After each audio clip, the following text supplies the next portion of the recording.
Straight ahead on CCX News, a Robbinsdale pastor's mission to help the homeless and how this cause has a personal connection.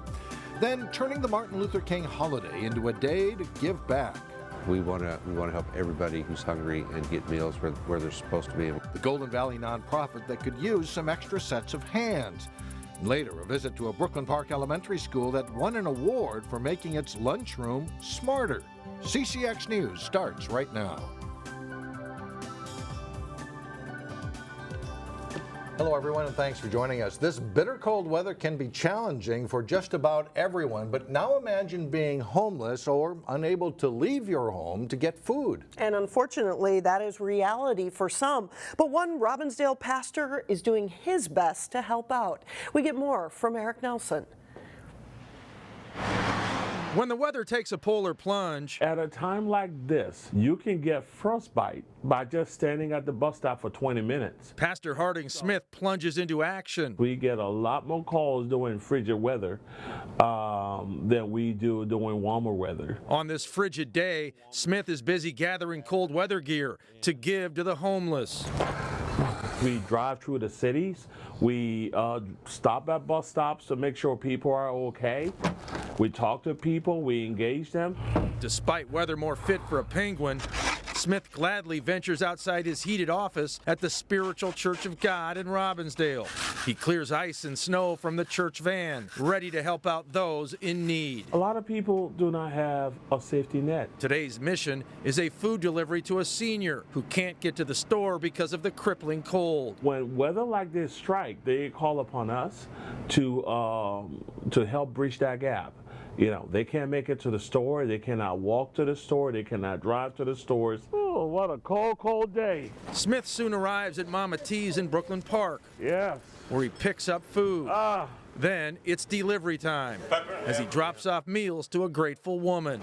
I know what cold weather is all about. I have been through some severe cold. Smith gives back because he was once homeless for 7 years. We got a call that you need a food. The experience is stamped into his memory bank. After being through all of these things, you try to make a difference to make sure that the next person do not go through the pain, the anguish that we went through. Amen. In a cold snap like this, you're welcome. Smith does not take any chances. His goal is to avoid tragic news. This time of year, it will be very horrible to hear of someone dying from the frigid cold. Now, thanks to church donations, Pastor Harding Smith is able to buy food and cold weather gear to carry out his missions of aid. Smith calls the homeless problem a serious issue and says he does the best he can to put a smile on people's faces. Mike and Alex. All right, Eric, thank you. When young people are without a home, social workers and counselors in school districts work to help find them shelter, food, and transportation. In the Osseo School District, an average of 500 students a year are homeless. About 40% are high school-age teens, and about 30% of those teens are unaccompanied, meaning they have no family with them. The district's homeless liaison says it's a growing problem. Something's going on in the home, it's not a safe place for them to be, maybe the family's homeless and they're hopping from place to place. A lot of maybe younger siblings, and so the younger siblings are taken care of, and then the older siblings kind of have to fend for themselves, and they're going to be left out on their own. Chrissy Zimba says the district works with the Avenues Homeless Shelter in Brooklyn Park, along with Youth Link in Minneapolis and the YMCA. In Robbinsdale, it was a cold day to fight a fire. In this case, the fire burned 2 garages. The fire broke out in one garage shortly after 1 o'clock Friday afternoon, but it wasn't long before the fire in the 3400 block of Indiana Avenue spread to a second garage. There was a report of a propane tank exploding in one of the garages. As we went to air, there was no word on how the fire started. No injuries were reported. Governor Dayton is asking West Metro business leaders to support increases in school funding. He told the TwinWest Chamber of Commerce a national publication gave Minnesota a D when it comes to education funding. People think we're throwing all this additional money at our public schools, and the fact is we're not doing what other states, making the effort other states are making, and we're not making the necessary effort relative to what I described as the increased diversity in the schools and the increased needs of so many of these students to be get what they needed in order to be successful. Dayton says he's hoping for the best in getting agreement from Republicans who now control the House and the Senate. He pointed to places where they can agree, like conforming the state's tax code to matching the federal government, a move that saves state taxpayers $21 million. And there's a perfect example of where we work cooperatively together and pass the bill very quickly. That'll benefit the state. So I hope that's setting the signal for what will follow. We'll see. Dayton and Republicans may be headed for conflict over a bill to send $300 million to people struggling with high health insurance bills. Well, here's a question for you. If you have Monday off for Martin Luther King Jr. Day, how will you spend the holiday? It was established as a national day of community service, and there's a location in Golden Valley that could use a few helping hands. An assembly line of volunteers works quickly at Second Harvest Heartland, packing up boxes of food for those who sometimes have to go without. It doesn't matter if they're children or seniors or working families. We want to help everybody who's hungry and get meals where they're supposed to be and where they're needed. Volunteers are key to the effort. The months of January and February are the most difficult time of the year for this food bank to find volunteers. We've got canned chicken, peanut butter, pinto beans, jelly, mixed vegetables, fruit. 70-year-old Gail Dieleman and his group of General Mills retirees has been volunteering once a month for the past 4 years. For us as retirees, it gets us out of the house, always a good thing. We get to socialize, always a good thing. But get with friends that we worked with in the past or people who had similar interests. And a good feeling in your heart knowing that you've helped others. As the Martin Luther King Jr. holiday approaches, this food bank is asking for 2 hours of your time on Monday.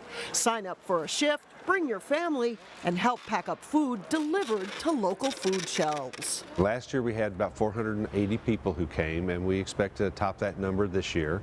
We want to fill up every shift. Gail Dieleman keeps coming back because he knows the time he gives has an impact. I know they're serving individual families who are having a hard time getting enough nutrition. On Monday, 2 hours will go a long way toward helping others. It really is a good time to be here, and you're helping. If you would like to register for a 2-hour shift, you can go to this website. It's 2harvest.org. America runs on Dunkin', and the Northwest Metro is catching on too. Dunkin Donuts held its grand opening celebration today at its New Hope location. Franchise owners celebrated by offering a chance to get free coffee mugs and discounts on donuts. It is a great treat. It is a great business to be in because we're smile people, and who doesn't like donuts? Well, the New Hope location has been open for 5 weeks. Today was also a chance to give back to charity. Customers who donated $10 or more to Can Do Canines and the food group received a free donut and coffee. And Crystal Police put some smiles on people's faces today with a little self-deprecating humor. They sent out this tweet showing how they keep their donuts safely locked up.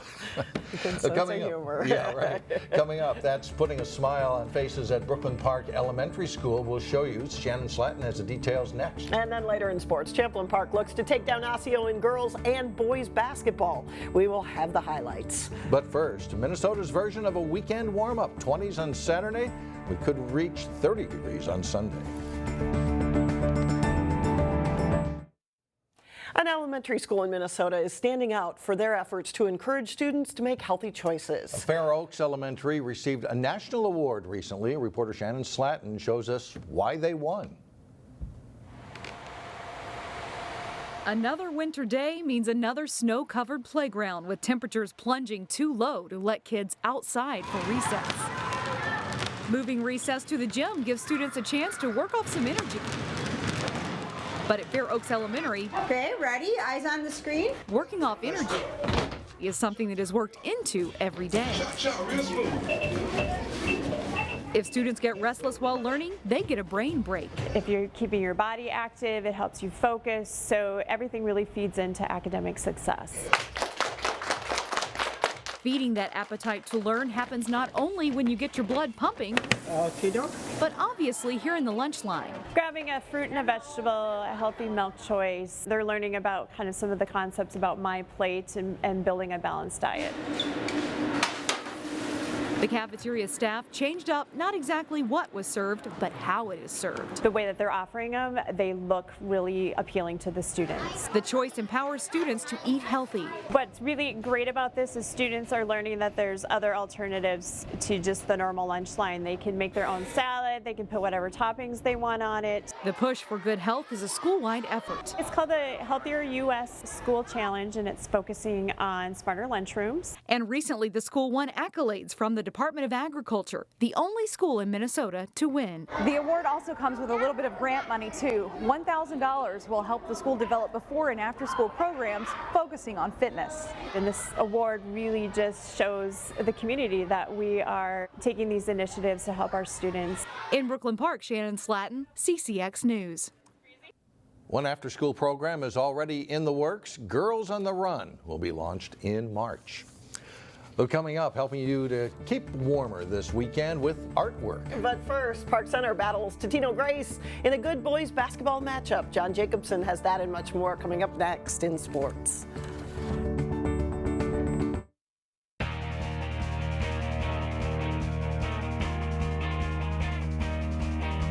I'm John Jacobson with sports. The Wayzata boys hockey team has struggled to a 4-8 start this season, but is hoping to make a strong push in the second half of the year. Trojans were at home Thursday night to face Holy Angels. Joel Matthews with the face-off win back to Michael North, who shot his stop, but Ryan Morena is there for the rebound and goal. It's 1-0 Trojans in the first period. Later in the first, it's Tyler Stevens skating into the zone alone. He'll score on the backhander, and the Trojans are up 2-0. Later, Tyler Dingman takes advantage of a turnover, sets up Mo Redden for his second goal of the period. Wayzata's up 3-0 after one period. Second period, good passing by the Trojans here on the power play. Jack Carlson sets up Griffin Ness for the goal to make it a 4-0 game. Still in the second, Colin Schmidt passes right to Ness. He nets the Trojans' fifth and final goal tonight. Wayzata wins 5-0. Trojans host Delano on Saturday night. In boys basketball, both Park Center and Totino-Grace have been ranked in the top 10 this year. The Eagles in Class 3A, the Pirates in 4A. And these two met Thursday in Brooklyn Park. Grace in transition. It's Nathan Kolblach with the three for a 19-14 Eagles lead. Derek Ogechi answers with a baseline money ball for the Pirates. They take a 25-22 lead. Nice passing by the Eagles. Rocky Cruiser scores off the glass for two. Tommy Chapman wide open at the top of the key. He strokes a three-pointer for Park Center.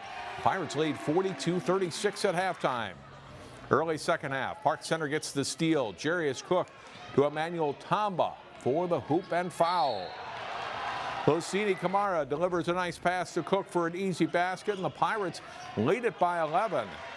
Grace hangs around. Charlie Jacob drives hard to the basket and the foul, but it's Park Center's night. The Pirates win it 86-70. Also in the Northwest Suburban Conference, top-ranked Champlin Park took on an Osseo team looking to pull an upset over the unbeaten Rebels. Highlights from the second half of this one. McKinley Wright gets himself free on the baseline and hits on the jumper for two of his game-high 28 points. Rebels lead by 11. Brian Smith passes to Theo John for the dunk. John with a big second half for Champlin Park. The Orioles tried to keep the game close. Marmar Hughes, nice shot fake. Down low to Alex Sinnen for the shot and foul. But Osseo can't cut deep into that Champlin Park lead. Benedetto to Smith. Back to John for another flush. The Rebels starting to pull away. Wright draws the defense on his drive into the lane and dishes to an open Smith in the corner for a three. Smith with 18 points in the game. And then off an Osseo missed three-pointer. Wright with the rebound. He'll send it down court to Smith for the layup. Champlin Park leads by as many as 30, and they win at 81-64. In girls basketball, it was Osseo playing at Champlin Park. Rebels on a win streak coming into this game, and good defense, though, spurs a nice start for Osseo. Minneapolis with the steal ahead to Michaela Hamola for the layup. And then Hamola will get a steal on top, and she'll take it back the other way for a layup. And the Orioles up 6 early on Champlin Park. If the Rebels will fight back in this one, Gabby Maki with the long pass to Erica Hicks for the short jumper. That ties the game up.